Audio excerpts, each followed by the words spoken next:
Aleluya, aleluya, aleluya. Aleluya, aleluya. El Señor esté con ustedes. Evangelio de nuestro Señor Jesucristo según San Lucas.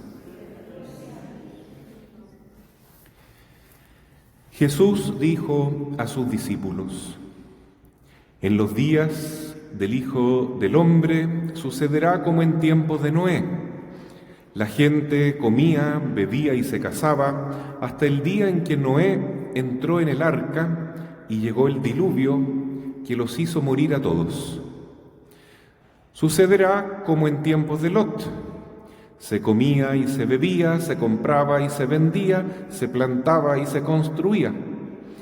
Pero el día en que Lot salió de Sodoma, cayó del cielo una lluvia de fuego y de azufre que los hizo morir a todos.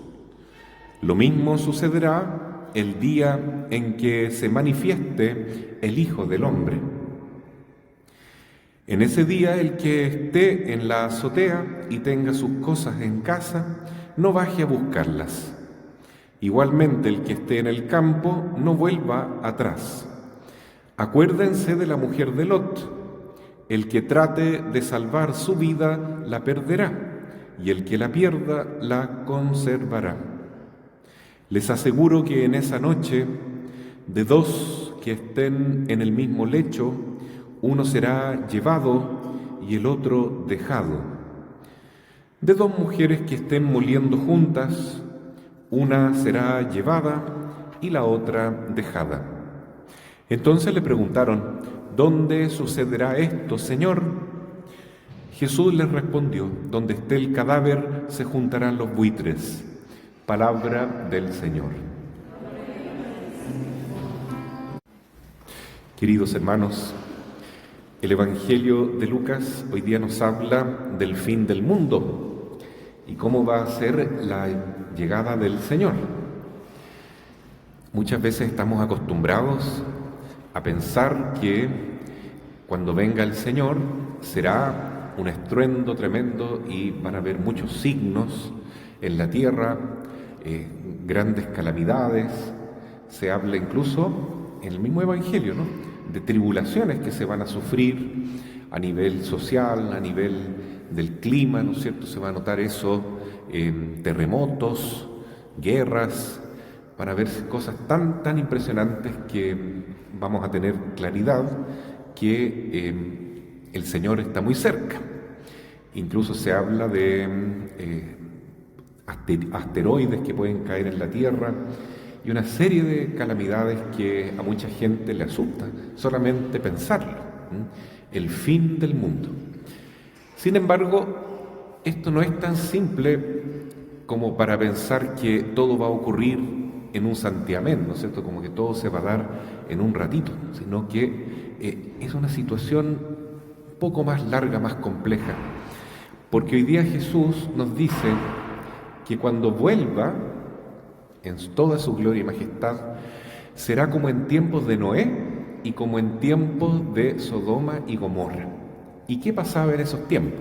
Jesús explica: en esa época la gente vivía como si Dios no existiera, o más bien vivían rindiendo culto al dinero, al placer, al poder y a todos los ídolos de este mundo, ¿no?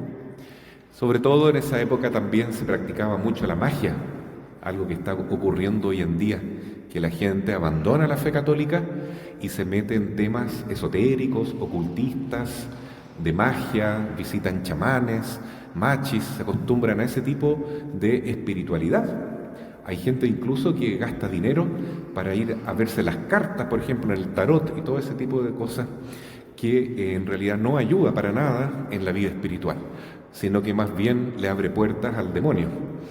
Y en la época de Noé pasaba eso, en la época de Sodoma y Gomorra pasaba eso.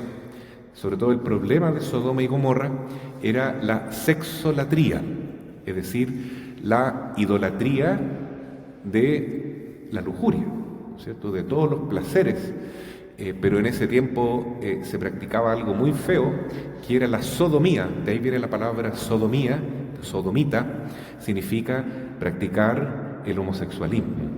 ¿Ya? Ese es un pecado tan grave, pero tan grave, que suscitó este castigo tremendo que vino, ¿no es cierto?, del cielo, ¿no?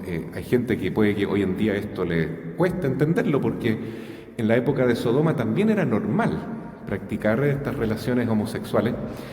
Tanto es así que cuando Abraham le pide a Dios que libere a su sobrino Lot, que vivía en Sodoma, Dios envía 2 ángeles, eso aparece en el libro de Génesis, 2 ángeles que asumen forma humana y se veían como muy atrayentes, tenían una apariencia muy atractiva, pero no eran humanos, eran ángeles. Y cuando entran a Sodoma, esta gente era tan pervertida y tan depravada que querían abusar de esos ángeles. Entonces Lot tuvo que defenderlos. Entonces, así era la situación de Sodoma y Gomorra, y por eso mereció que cayera fuego del cielo y se destruyó completamente. Todo quedó convertido en sal y ocupaba esa ciudad, Sodoma y Gomorra, el lugar que hoy ocupa el Mar Muerto. Todo es pura sal, sal, sal, no hay vida, absolutamente nada de vida. ¿Por qué? Porque Dios tiene a veces que hacer estos grandes castigos o correcciones, porque si todo el mundo vive en pecado, imagínense, cada gente, cada generación que se va formando ahí, toda gente que se va a condenar, que se va a ir al infierno. Entonces no queda otra que simplemente acabar con esa generación. Y lo mismo va a pasar cuando vuelva Jesús. El mundo va a estar tan descolocado, tan desorientado, que el pecado es lo que va a primar. Y lo peor es que mucha gente va a pensar que eso es lo bueno, que lo que dice la Iglesia está mal, ¿no? ¿Cómo se le ocurre al sacerdote hablar contra el homosexualismo? ¡Qué escándalo! Habría que denunciarlo, mandarlo a la cárcel, ¿no? Puede ser que llegue un tiempo que la gente piense así, y eso va a mostrar que estamos en una decadencia moral, en una decadencia espiritual tan grave como la que había en Sodoma y Gomorra. Sin embargo, dice Jesús que en esa época la gente comía, bebía, viajaba, comerciaba, pero vivían como si Dios no existiera y no tenían idea que en cualquier momento iba a caer el fuego del cielo que iba a arrasar esa ciudad. Y la gente en el tiempo de Noé, lo mismo, practicando la magia y haciendo todas esas barbaridades también que acabo de mencionar, y no tenían idea que iba a caer ese diluvio universal. Aunque Noé se los había advertido que estaba construyendo ese barco gigante que se llama el Arca de Noé. Pero muchos se burlaban de él. ¿Cómo hace un barco en una montaña? Está loco. Y sin embargo era la orden de Dios. Y los únicos que se salvaron en el tiempo del diluvio fueron los que entraron en el Arca de Noé, junto con los animales. Y los únicos que se salvaron de Sodoma y Gomorra fueron los liberados de la familia de Abraham por manos de ángeles, pero que no había que mirar para atrás tampoco, ¿no? La mujer de Lot miró hacia atrás para ver el espectáculo del fuego que caía del cielo y quedó convertida en estatua de sal, porque Dios le había dicho, no miren para atrás. Lo mismo que pasa ahora. Vivimos en un mundo muy pervertido, que está muy apartado de Dios, y uno no debe mirar para atrás. Uno debe mirar solo la palabra de Dios, debe mirar solo lo que Jesús nos muestra, ¿ya? Y Jesús nos habla a través de nuestra inteligencia, pero sobre todo nos habla a través de la Biblia, de la palabra de Dios. En la primera lectura que escuchamos hoy del libro de la sabiduría, se dice que todas las personas, sin importar la condición, la raza, el lugar, tienen la capacidad de conocer a Dios, porque viendo las obras de la creación, pueden, por analogía, dice aquí, o sea, por comparación, usando la inteligencia, darse cuenta de que todo esto ha sido creado por Dios, que hay un creador de esta hermosa creación y que no debemos adorar las cosas del universo, el sol, la luna, la Pachamama, dicen hoy en día, no se debe adorar eso. Lo que se debe adorar es a nuestro Dios, al Creador. Entonces, esa es una manera que uno se puede salvar, ¿cierto? A través de lo visible, llegar a Dios invisible y consagrarle nuestra vida. Y la otra manera que tenemos de conocer a Dios es por la fe, es por la palabra de Dios. Y ambas maneras se complementan, ¿no? La inteligencia y nuestra fe, nuestra creencia. Dice Jesús entonces que cuando vuelva habrán dos personas trabajando en un molino, una será tomada, dice, será llevada con Jesús y la otra será dejada. Dos personas que estén durmiendo juntas, una será tomada y la otra dejada. Qué increíble, ¿no? Lo que va a pasar en esa época. Es decir, que debemos estar preparados.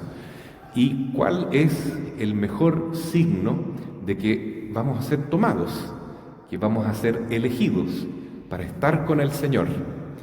Bueno, el mejor signo, sin ninguna duda, es amar a la Santísima Virgen María. Ese es el signo. Ustedes saben que el libro que más habla del fin del mundo y de la venida del Señor es el Apocalipsis, el último libro de la Biblia, y el capítulo más importante de este libro, que es el núcleo del libro completo, es el capítulo 12. ¿Y qué dice el capítulo 12? Nos habla de dos signos: una mujer vestida de sol, coronada por 2 estrellas, que está embarazada y grita de dolor, porque es la Virgen María, que es madre espiritual de todos nosotros, de toda la Iglesia, de todo el cuerpo místico de Cristo. Y al lado de ella hay otro signo, que es un dragón rojo de 7 cabezas, que con su cola arrastra la tercera parte de las estrellas del cielo. Es decir, que tiene un poder de seducir a otros ángeles y a muchas personas. Es el demonio, el tentador. Entonces uno tiene que elegir en esta época que estamos viviendo, que ya nos recuerda mucho lo que va a ser el fin del mundo. ¿A quién vamos a servir? ¿A Dios o al maligno? Entonces, si nos ponemos al servicio de Dios, vamos a tener una marca que es el amor a la Virgen María, a esta mujer vestida de sol.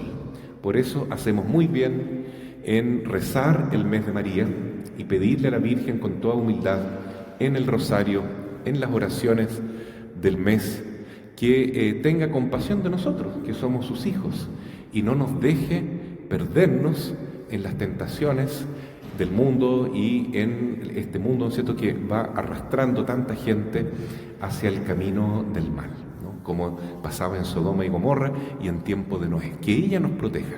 Ella es, con su corazón inmaculado, nuestro refugio seguro que nos conducirá a Dios, como dijo bellamente en Fátima. Hagamos la prueba entonces, queridos hermanos, porque ese es el camino que Jesús eligió para venir a nosotros, por medio de María. Jesús no vino así de la nada, no apareció así como de repente, ¿no? O no bajó de una nave espacial, como piensan algunos perdidos, sino que vino como cualquier ser humano, nació de una mujer que la llamamos Madre de Dios. Pero también Él quiere que vayamos a Él por medio del corazón de esta Madre. Por eso que en la cruz nos deja como encargo recibir a María en nuestra casa. Mujer, ahí tienes a tu hijo; discípulo, ahí tienes a tu madre. Juan 19, del 25 al 27.